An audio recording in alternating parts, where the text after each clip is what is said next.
Welcome to Vermont Artists and Authors, where we interview great storytellers and artists from the amazing Green Mountain State. This is episode 22. I'm your host, Barney Smith of StoryComic.com, and we're excited to have with us the creative team behind the Vermont Humor book, I Could Hardly Keep From Laughing, author Bill Mears and illustrator Don Hooper. Don and Bill, how you doing? Oh, we're in better. We'd be in jail or the logins feeling so good. So this isn't your first collaboration the two of you worked together on, correct?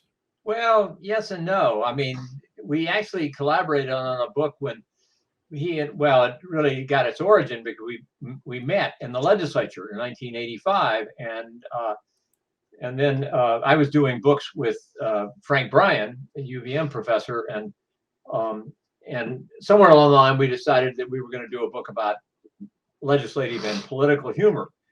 And by that time, I knew the world did not yet know what a great cartoonist Don was. So we got him to illustrate this book, which was called Out of Order, and so he was a known commodity. And then when Jeff Danzer and I did a book about Vermont and Trump called The Full Vermonti, we hired Don to do a piece in that, and we then, I don't know, you tell the rest of the story. Oh, I asked Bill, hey, what are you going to do next? He's already got 17 books in the hopper, and some of them are pretty darn good on beer and the U.S. Marines and so on, a whole variety. I mean, beekeeping, he's got the history of beekeeping, came out a year ago. What are you going to do next, Billy? And he says, I'm going to do a book on, and then he scratches his head, Vermont humor, but only if you'll illustrate it. So he bagged me. And I had been noodling. I've been really my obsession is climate change and how we're going to get out of the mess that we're creating. And I can't find much humor in that. So he gave me an assignment that was really fun. And for a couple of years, we kind of gnawed on each other and played off of each other's ideas. He collected the stories, and I tried to draw them. Yeah, and I think, seriously, it really helped that we liked each other, and I think, we did feed off each other in this humorous but also serious way, and I think it has a real history, which is what I'm really trained as a historian, but it had Don's very quick graphic wit, but at the end, I allowed him to have an entire chapter for himself, which he could preach with his art. So it worked out great, and we're delighted. I was just thinking about Billy charges you an arm and a leg for just about anything. So, but then he'll give you back a hand. That's your change. Was this concept of this book, was this an idea that you've been stewing on for a while, or is this something that kind of hit you as a revelation that the history of Vermont humor hasn't been told yet? Well, it's the logical and correct question, and I think as I've done books over my life, they do grow on you. I mean, you don't have I think when I did a book on Paris Island, that was all fully formed. But this was growing, partly because no one had really shaped. There's a lot of Vermont humor books. I mean, I participated in 4 of them, right. But there'd never been one that really tried to look at the evolution of humor in still a light way. I mean, it's not an academic work. But it does have sections and my wife gave us the chapter titles for the chapter about the coming of Flatlanders first, and so that chapter came to play, and then the next, really the one about the Flatlanders came to stay, because that was in the 60s. So we are trying to have blocks of humor, but not where it doesn't work. We don't push it, but we are trying to get the reader to think how does humor within a state and a culture evolve? I guess that's as intellectual as I've ever been in trying to describe this. Because we didn't just want to have a joke book. That's tiresome. And so Don, when you were, I think you were tasked to do at least 100 illustrations for the book. Yeah. Talk about the creative aspects of that. Did you have kind of free reign? Did you tell Bill I want to do this many, or no, did that I'd work? produce a couple of pictures and he'd say, oh, this one's better than that or whatever. But we there are a number of themes that recur in there. So it came to play. That was because we became known as a ski mecca. And then foliage crept in. And so you've got 2 seasons there, the winter and then the fall. And I had drawn a picture of a guy, actually it was a representative in the legislature named Oreste Valsin-Giacomo, and he's standing there looking very Italian and touristy with a camera hanging from his neck, and he's got his arm around a haystack.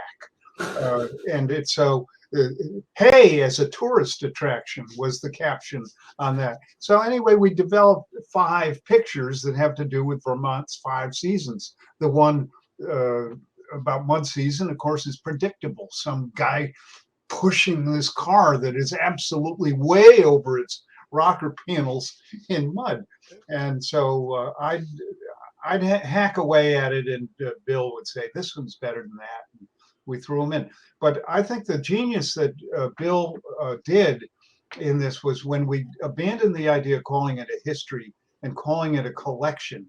So then it didn't have to have quite the same tight rigor, but he goes back and he draws on the work of Alan Foley and David Smith, and he pulls all of them in. So it's legit in terms of really decent information. And then the end chapters they go from Danny Gore and the logger, Rusty DeWeese and Al Bowright, move right into some present day stand-up women on the stage who are fabulous.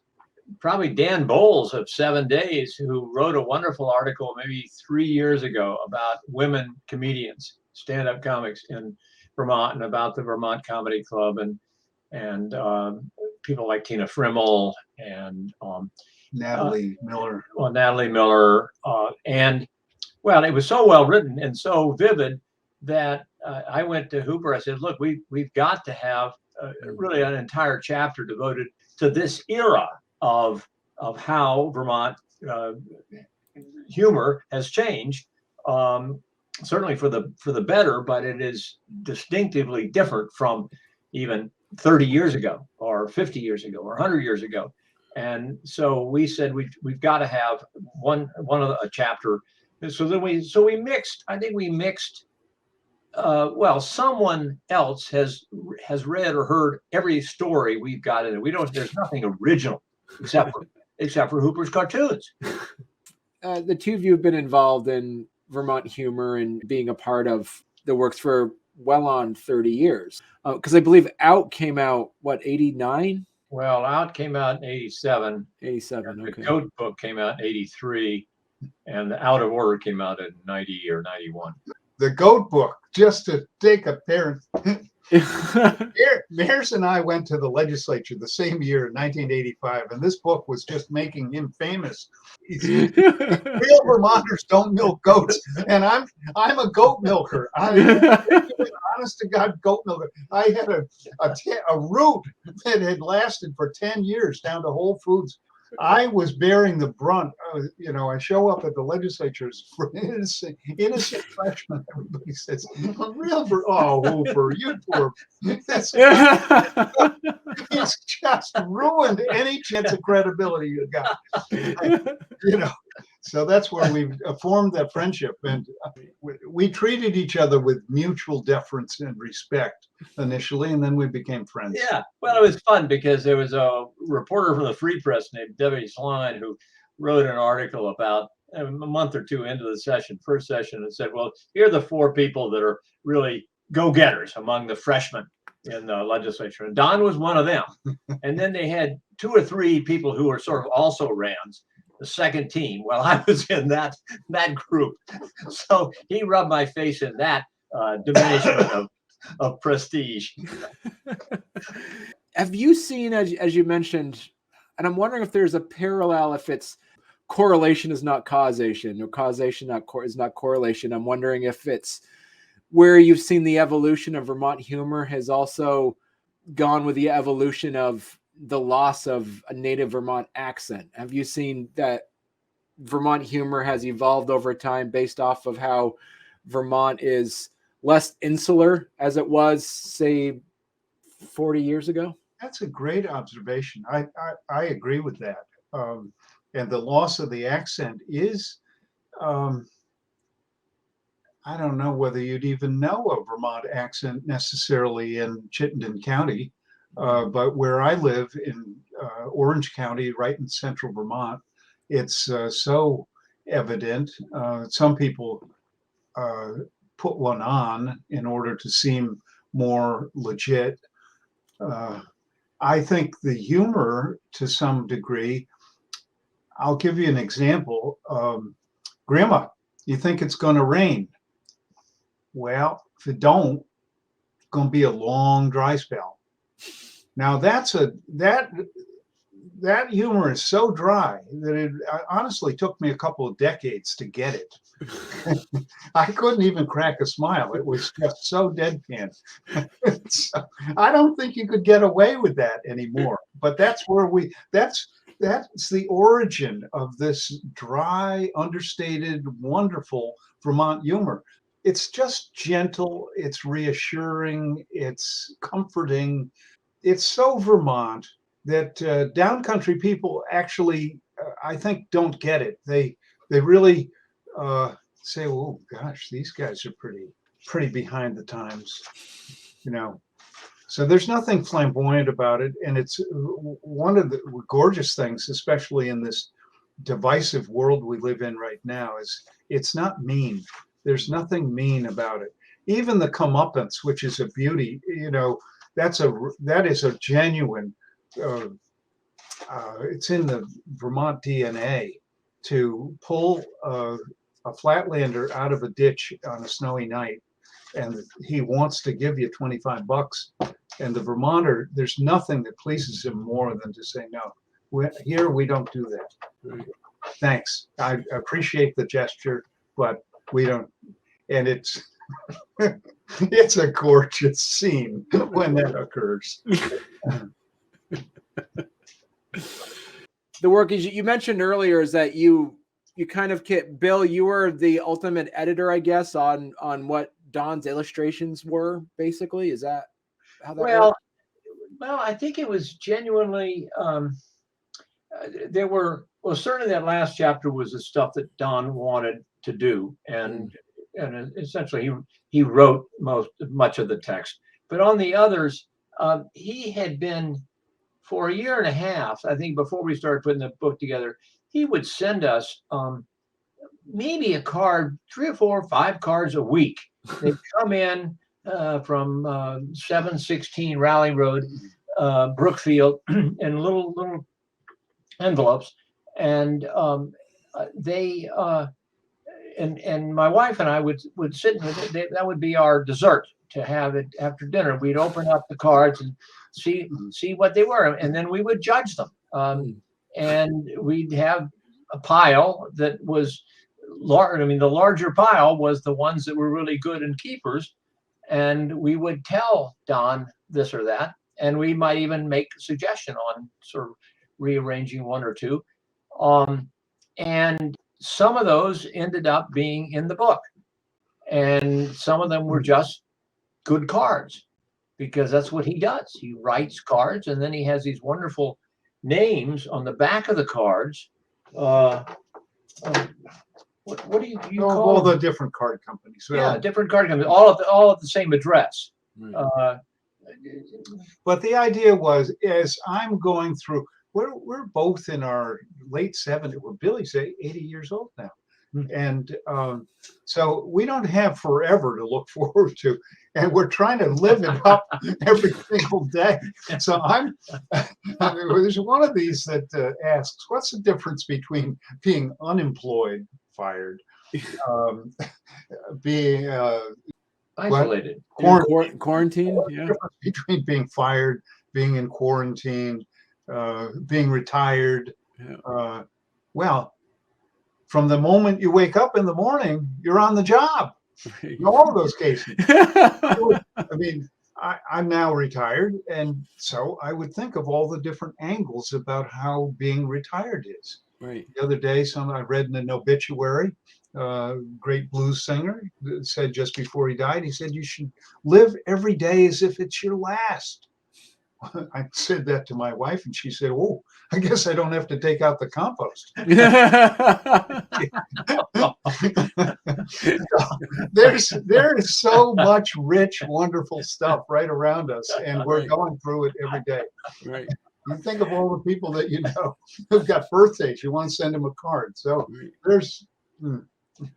So about your artwork, Don, how are you a pen and paper kind of person, or do you sketch out your work first and you ink it over, or is it watercolor? It's pretty amateurish, and it's just fun to experiment. And I've always been a goofy drawer. And in fact, years ago, I hired a wonderful life drawing instructor for the community college, Billy Brower, to teach for CCV a number of years in a row. And he said, "Finally, I'm not teaching for you again until you take my course." And I took his course, and it ruined my life. So I've gotten comfortable with the fact that I can't draw, and that it's just fun to hack around and express myself in first pencil. Then I ink it in and add some color. Now they've got these wonderful colored pencils that if you add water to them, that they wash a little bit. So I'm learning it, and I'm learning a tremendous amount as I go along. And Billy gave me a lot more confidence in terms of, well, guy is goofy as all get out, but it kind of works. And so I guess my next question for both of you is, like, how did you decide you went through a different publishing route than you've done previously, correct? Yeah. Well, this is, publishing has changed a lot since the first book that I published 55 years ago. And when you either had an agent or you didn't have, but you went really to New York if you wanted to get accepted by the big houses. And right. If you were lucky, you got an advance, and then they gave you a deadline, and they did the design and did the marketing. Well, that's changed a lot. There used to be a company called Vantage Books, I think, and it was the one vanity press, the one where you would pay them X amount of money for X amount of copies, and they would do everything. Well, now the whole field is just blown up. So there's everything from that model back to New York. So now there is a number of houses where you can pay for part of it, you can pay for all of it, you can pay for a little bit. And Rootstock in Montpelier is an openly what they call a hybrid press, and they have two levels of payment depending upon how much of the infrastructure they construct for them.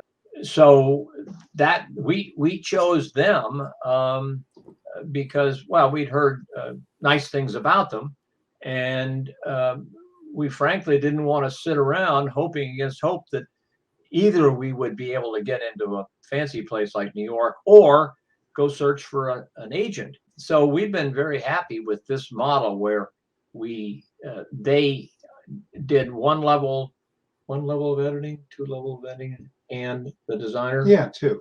Mm-hmm. And they hired a guy we think is the best book designer in Vermont, maybe in the world. Mason Singer. Yeah. At Laughing Bear Associates in Montpelier. He's really, really excellent. He made the book, which was sort of more of a scrapbook almost initially. He gave it some genuine creative rigor, and it's a delightful thing. We ourselves like the thing. Yeah. Yeah, we open it up just randomly. We take it to bed to read ourselves to sleep on it. As you said earlier, this was a This was a pandemic project then, correct? Yeah. But now it's interesting. The other night we were speaking at a wonderful retirement community called Wake Robin in Shelburne, Vermont, and they filled the place with 100 people. It was the first time that the residents of the community had been able to go out. They all had to wear masks in the audience, but we were entitled to do the performance without them. And we showed them a PowerPoint of, 25 slides or 50, I don't know. And they enjoyed it. We got through the pandemic because of this book a lot more easily than I think we would have if we hadn't had this distraction and the fun. I mean, it's really fun to collect these stories and then decide which ones are worthy to make it in. And, I mean, everyone else was crying and we were giggling for the last 2 years. Because of COVID, how did you collect the stories? Did you already have them, or did you actually have to go out and do interviews, or how did that work?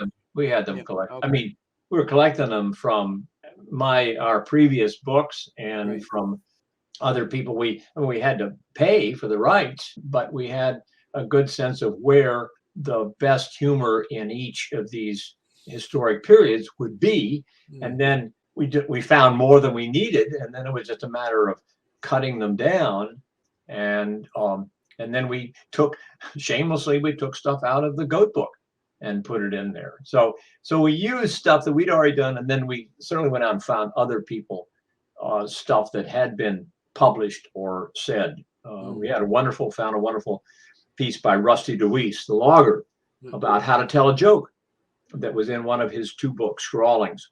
And so we paid for the right to use that. So there was this juicy fight between the guy who made the T-shirt "Eat More Kale," and he got sued by Chick-fil-A because they had a slogan that was "Eat More Chicken," and he was trying to get a patent on something that would keep his trademark intact, and they sued him and took him to court. And of course, it was David Goliath's story. So we did a picture of a guy with a T-shirt that says "Eat More Kale." Well, our rival state, New Hampshire, what would that have? Eat more donuts. So we have a whole chapter poking fun at the differences between Live Free or Die and the Green Mountains and the White Mountains. We've got a shouting match across the Connecticut River, and 2 guys, one guy, Wally from Walpole, is shouting over. He says, "Hey, Brayton from Bellows Falls, you ought to come over and visit sometime. You know what we got over here? Oh my God, we got a legislature with 400 members, and we got all these McMansions, and we got. And finally, the guy from Bellows Falls, Brayton, yells back, "Hey, Wally, we got something over here you ought to see." "Oh, what's that? What do you got over there?" "We got enough."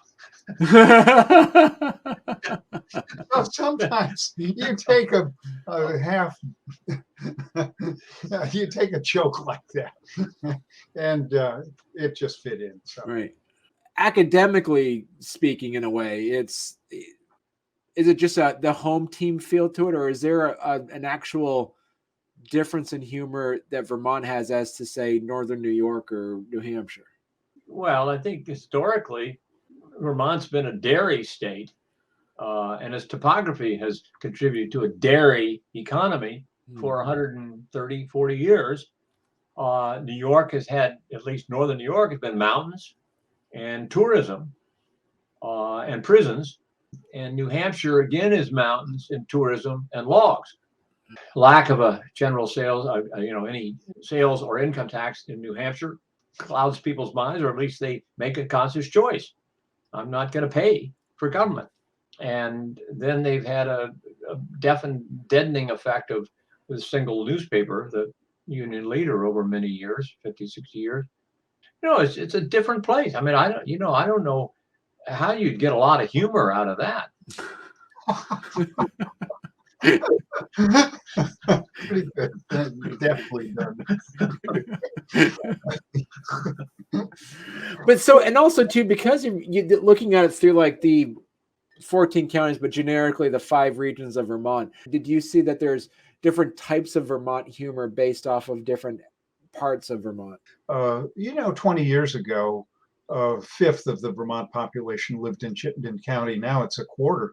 So people are coming in from elsewhere. And I think they really, the notion, the trademark Vermont does mean something, because people really identify that with equality and a back to land. There's an ambiance that comes out of that. And I think even people who live in and have kind of citified jobs around Vermont aspire to be considered genuine Vermonters. And we deal with that issue about whether it mattered if you were born in the state or whether you came in, but you adopted the values of Vermont, which are, this really is a kind of celebration of Vermont's goodness and wholesomeness in many ways. Maybe not one and not a humor in 5 different regions, but if you look at northern Vermont, and particularly Northeast Kingdom, Danny Gore, or Norm Lewis, his real name, made a career as a humorist by creating a fictional community called Apiaries Gore up in the kingdom, as he would say, and wonderful characters in it. He talked all about it, and he created a lot of his jokes about it as he made his perennial unsuccessful run for governor, which he did 10 times at least. So there's a humor in the sparseness, the poverty, if you will, of the kingdom. And then just to the west in Lamoille County is Rusty DeWeese, who built upon David Budville's logger to create this with accent and all. So I would say that whether you call that northern Vermont region or just say that it is 2 people at least who are making a profession or made a profession of humor out of their particular location. That is true, because you can't imagine Rusty DeWeese doing this in Brattleboro. So talking about the meat of the book, it's like over 200 pages, I believe, right? It's like, I think it's over 200 pages. Every one of them is pregnant with humor and good humor. How hard was it, or how easy was it to say, all right, this isn't making the cut, this I like? And was there any bantering between the two of you? We started with many children and figuring out which ones we were going to lop their heads off. Really hard, but we did. It was such a smooth process that I don't recall any kind of tense discussion. Do we leave this out? Do we put this in? Do we have to fill in this hole? I think it came together. I think there certainly were more drawings than we could have done. We could have had a book of 250 or 270 pages, but we felt that as you turn these pages, you want to have some pages could be double trucks without art, but most of them needed something. And this is where Mason was such a genius, because we gave him the freedom to choose from a variety of art that was free form art. I mean, it was not tied to a particular story. And I think with that kind of flexibility, it made a better book. And I don't think there was any magic about ending up with 200 pages, but it seemed like a good number. And is that a I think that's really good. So what's next for you two? One of the people who was in the book did something kind of cool, I thought, after he came out with a book. His name is Alec Hastings. He had a book that's set on Lake Champlain during Prohibition. It's called Otter St. Ange and the Bootleggers. And it's a great young adult adventure novel. It really works. And when he finished with that, his daughters gave him a Christmas present, which was a correspondence course that where he would have to, they would dredge out of him, the correspondence course, all the family stories. So the daughters would learn what the family history was, who the uncles and aunts were, what the grandparents were about, and so on. And he did that, and he came up with a very sweet autobiography as a consequence that he just self-published or what have you recently. And so both Bill and I are a little bit inspired by that. You know, it feels kind of self-centered. It feels presumptuous, I think, to think that an ordinary person like me should write up my life or something. But I've got all these pictures I want to use. And most of them are me. There's a hapless character that we call Bubba Lugnut in some of the captions. And sometimes he's called Norbert, and other times he's called Ezra. But they're always the same kind of woebegone, hapless, fumbling character. And that's who it's really me. So I want to do that story and introduce my kids to my aunts and uncles and grandparents. Now that's the one for me is to get the autobiography. On the theme that an unexamined life isn't worth living. That's the sort of backdrop to it. And there's enough humor. I'm trying to think of things that aren't self-aggrandizing as much as lessons I've learned along the way in spite of myself. So there'll be as many lists of screw-ups as there are of trophies. Right. What about you, Bill? It's a secret. Yeah, it's a secret. Oh, so you do have something in the hopper then. He does. He's only got two more. No, one more. And then you get to 20. I got to 20. 20 books. Yeah. Can you imagine? Well, Bill is actually pretty well educated, which you'll find out when he'll spring a word like Paraprostogians. Paraprostogians. Do you know what a paraprostogian is? Well, I know what one prostogian is. I don't know what a pair of them is, but yeah. Oh, no. There's one word, right? That is. All right, give him your example. You don't need a parachute to skydive. You only need a parachute to skydive twice. Yeah. That's a parachute. Congratulations on producing a very well-received book. Where's the easiest place for people to purchase this book? Well, the easiest place is your local bookstore. You can get it at Amazon, but we don't get any money out of that. Order it through your local bookstore. Or you can, and order directly from Rootstock. But the bookstore is the place to go. But or if you happen to know Bill or Don, that's us, write to us or call us up, and we'll send you one. Yeah. We'll sign it and inscribe it however you want. Yeah. We'll send it for free. I mean, we'll pay the postage. Yeah. Wow. And we do a little bit better in that deal. Yeah, okay. We do a lot better at that deal. So yeah, if you get anybody calls you up and get a hold of us, send us a check, and we'll send you the book. But your local bookstore, support them. Yeah, right. Good. Perfect. Well, thank you very much, Don and Bill. I sure appreciate it. And so listen, Don, when you work on your autobiography, come back on the show. We'll talk about it. Same thing for you, Bill. Bill, come back on when you're done with your top secret project. So. No, this has been a blast.